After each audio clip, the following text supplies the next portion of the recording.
Hi guys, so today we'll be solving this problem called count servers that communicate. Let's read it.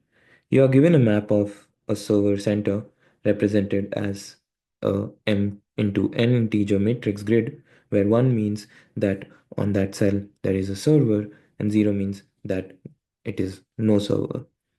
Two servers are said to communicate if they are on the same row or in the same column. Return the number of servers that communicate with any other server, right? So we've been given this kind of a grid, and we've been asked that if any server can, the servers are represented by one. So if the servers can communicate with each other, so the communication can only happen if the servers are in the same row or in the same column, right?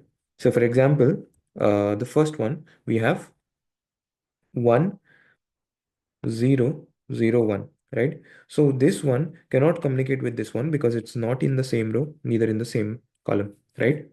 Similarly, in the second example, we have 1 0 1 1, right? So this one can communicate with this one can communicate with this one can communicate with this. So three servers can communicate with each other, right? At least one other server, right?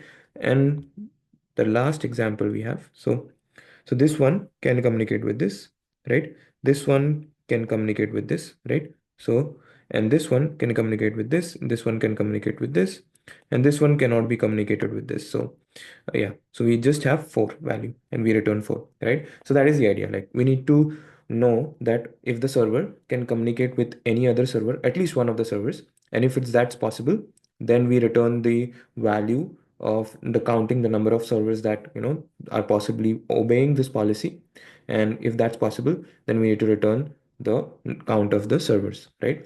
So the approach to solve this problem would be,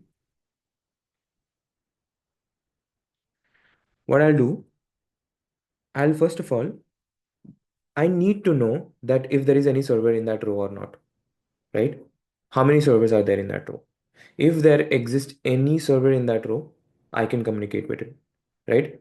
That follows the same with the column as well. So if there is any value or server in the column, then I can communicate with, definitely, right? So that is the idea. So in the row, if I have a server, I communicate with it. In the column, if I have a server, at least one of the servers, I can communicate with it. So what I can do, I can keep a track of the number of servers that are there, possibly present in that particular column or row, right?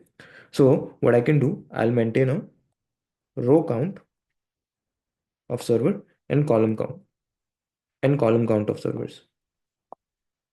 So two things. So row count, right? So row count in this, we have 1, 2, right? So I'll maintain 0, 1, 2, 3, 0, 1, 2, 3.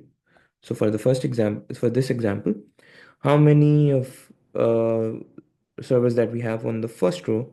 So in the first row, we have 2, right? So the value here would be 2.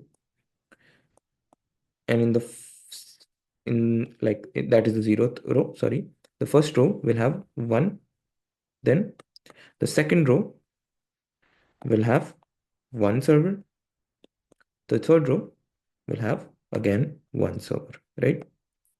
Then in the column we have 1 server in the first, and the first one column we have 1 server again. In the second we have 2 servers, and then third we have 1 server here, right? So that is the idea.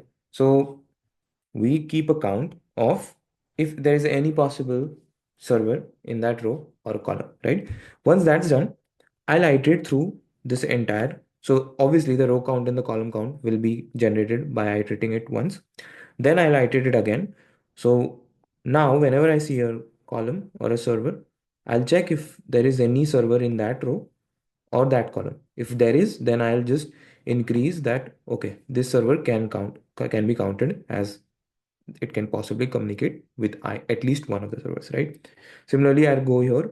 I'll see, is there anything present in that row and that column, right? If any server is present, if yes, then I'll increase that server can communicate with at least one of the servers. Go here. I'll see if anything is present in that row and that column. Yes, then I'll increase it one. Similarly here, again with one. From this, I know that there is nothing in that column and that row.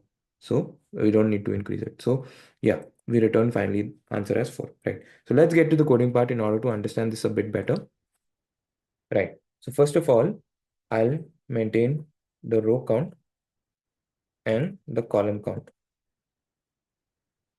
Okay. And I'll iterate through the grid.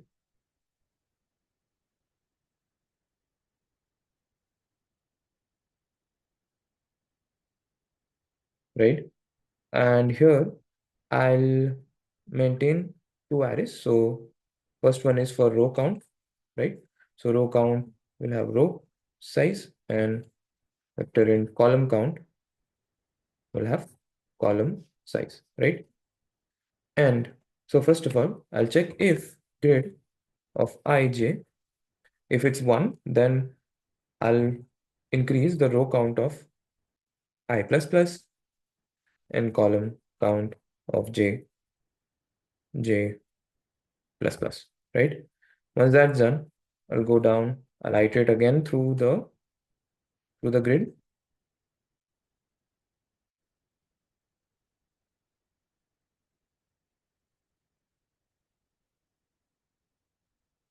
The grid of ij, then I'll maintain an answer variable, which will basically uh, check if communicable servers, that will be the count of count count of communicable servers.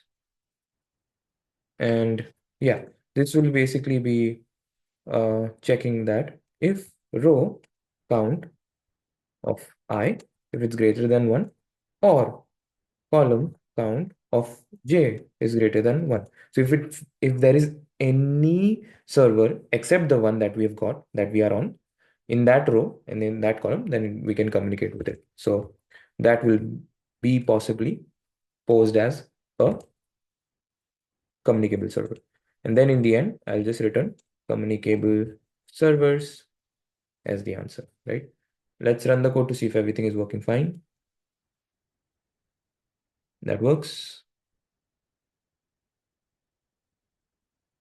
Cool. I hope you guys understood the problem. Thank you so much.